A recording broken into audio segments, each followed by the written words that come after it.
본문은요, 역사상 가장 중요하고 가장 극적인 회심 장면이라고 하겠습니다. 예수 믿는 사람들을 잡으러 다메섹으로 가던 사울이 예수님을 만났습니다. 그리고 그의 인생에 대반전이 일어났지요. 예수 그리스도를 전하는 이방인의 사도가 되었습니다. 또 성령의 감동을 받아서 성경을 수없이 많이 기록하기도 하였습니다. 기독교의 틀을 온전히 세우기도 하였죠. 이 사울이 처음 예수님을 만났을 때의 충격은 상상을 초월할 정도로 엄청납니다. 앞을 보지 못하게 되었습니다. 다른 사람들의 손에 이끌려서 다메섹에까지 도착을 했습니다. 이렇게 앞을 보지 못하게 된 상황에서 사울이 어떤 생각이 들었겠습니까? 아마도 자기는 죽는 줄 알았을 것입니다.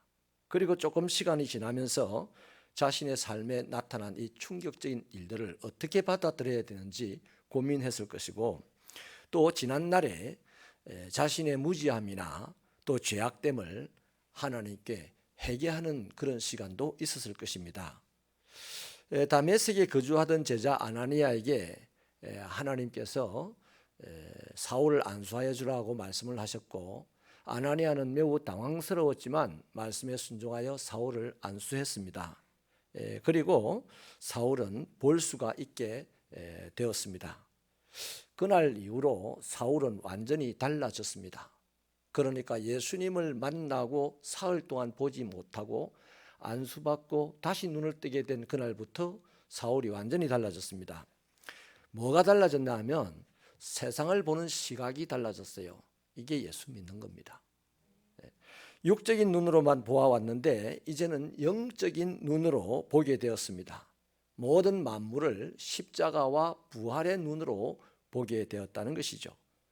이 땅의 것만 바라보지 않고 영적인 것, 하늘의 것도 바라보게 되었습니다. 그렇습니다. 예수를 믿는다는 것은요, 믿습니다. 그리고 예배드리고 헌금하고 이것만 하는 건 아니에요. 그건 부처를 믿어도요, 절에 가서 예배드리고 헌금하고 다 합니다.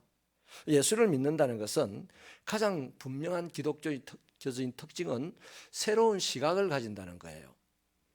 믿음의 눈을 가지는 것이요, 영혼의 눈을 가진다는 것입니다. 그러므로 그리스도인은 이제 육의 눈으로 볼 수 없는 것들을 보면서 살아가는 사람이 그리스도인이에요. 이게 정말 귀한 얘기입니다. 육의 눈으로 볼 수 없는 것을 보면서 살아가는 사람들이 그리스도인이다. 여러분, 예수님 봤어요?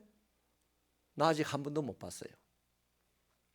근데 육의 눈으로 볼 수 없는 그 예수님을 보는 눈을 떠야 되는 것이죠.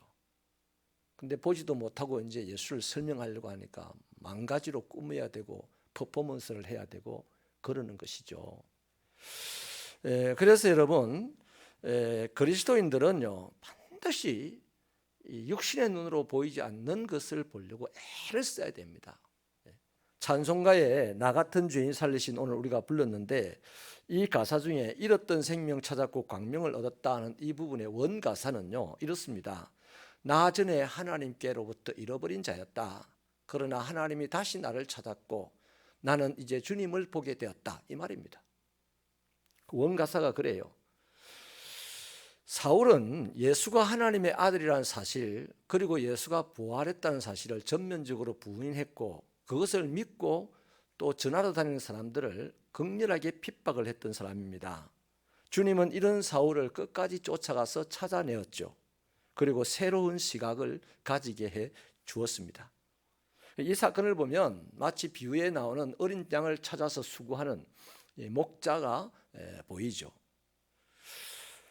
드디어 사울은 부활한 주님을 만나서 이제 믿음이 생기고 시각이 바뀌게 되니까 빛이 보인 겁니다. 마치 예수님이 생전에 내가 세상의 빛이 됐던 그 말씀처럼, 이 세상의 빛이 저분이 맞구나 하는 것을 알게 된 것이죠. 그래서 광명을 찾은 인생이 되었고 이제 새로운 시각으로 살게 된 것입니다. 시편 기자는 119편 18절에서 내 눈을 열어 주의 기이한 법을 보게 하여 주십시오, 이렇게 간절하게 기도합니다.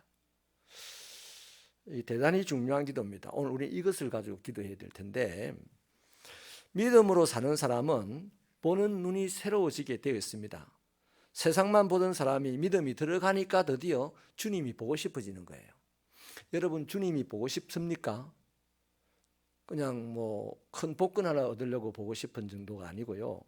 주님이 보고 싶으면 주님 보게 해달라고 기도하는 거죠.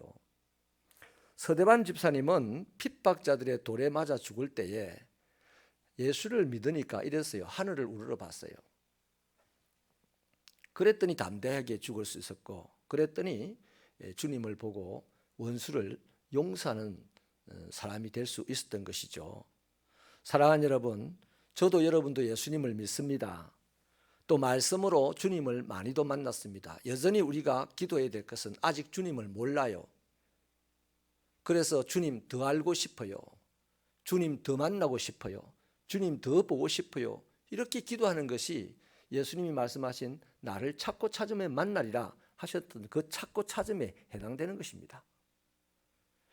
이러한 소원을 가지고 우리가 기도하면 성령님 바로 지금 내 곁에 계셔서 내 눈을 열어주시고 그 주님을 깨닫게 하시고 그 주님의 기이한 법을 보게 하실 것입니다. 무엇보다도 우리는 주님을 보게 될 것입니다. 주님 보고 싶은 사람은 주님 볼 수 있어요. 이 땅에서는 좀 희미하게 보이겠지만 이렇게 내 눈을 열어달라고 기도하면 점점 또렷하게 보게 될 것입니다. 그리고 마지막 때에는 그 주님과 얼굴을 대하여서 보게 될 텐데, 이 세상에 살아가는 동안 희미하게 보이는 그 예수님을 보고 싶어서 눈을 열어달라고 기도하지 않고 애를 쓰지 않는 사람은 진짜 주님이 나타났을 때 귀신이 나타난 줄 알고 도망갈 거예요. 그래서 주님을 우리는 자꾸만 보는 버릇 해야 됩니다. 그래야 주님을 만났을 때 성경에 보면 이 산 저 산 막 도망다니고 바위야 나를 숨겨다오, 주님이 왔는데 다 도망가더라고. 주님이 오면 우리 어떻게 됩니까? 두 손 들고 달려나가서 주님을 맞이해야 되잖아요. 생각은 그래. 그러나 주님 보는 연습 안 하는 사람은 생각만 그렇지 정작 주님 나타나면 도망가가지고 바위야 나를 덮어서 나를 죽여다오 하는 사람으로 전락할 거다 말이죠. 그래서 우리는 예수를 믿습니다. 믿는 증거는 시각이 달라집니다. 어떤 시각입니까? 세상의 것만 보던 시각이 이제 예수를 보려는 시각으로 철두철미해져 갑니다. 그러면 주님을 보게 됩니다. 그러면 드디어 담대하여지게 됩니다. 세상을 담대하게 사는 거죠. 그래야 드디어 주님과 동행하는 사람이 됩니다. 설교한다고 동행하는 게 아니고요, 찬양한다고 동행하는 게 아니에요. 주님을 만나야 담대하여지고 담대하여야 그 주님과 동행할 수 있어요. 그래서 저와 여러분이 이번 순례의 길 40일 동안에 이 말씀을 묵상하면서 주님 더 가까이 가가지고 우리 눈이 떠여서 주님 볼 수 있게 달라고 기도하면서 나아가는 여러분 되시기를 바랍니다.